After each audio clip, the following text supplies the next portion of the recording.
দেশে বাচ্চা নিখোঁজের অস্বাভাবিক কোনো তথ্য নেই। এটি গুজব হতে পারে বলে জানিয়েছেন ঢাকা মহানগর পুলিশের অতিরিক্ত কমিশনার ডক্টর খমহিদ উদ্দিন। দুপুরে ডিএমপির মিডিয়া সেন্টারে তিনি কথা বলেন।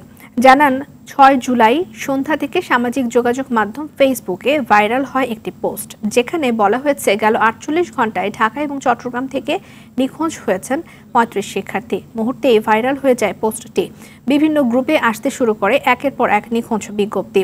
তবে ঘটনাটি গুজব উল্লেখ করে পুলিশ বলছেন যে উদ্দেশ্য প্রণোদিতভাবে কেউ গুজব ছড়াচ্ছে কিনা তা খতিয়ে দেখা হচ্ছে, কিন্তু আসলে ইঙ্গিত দেয় না।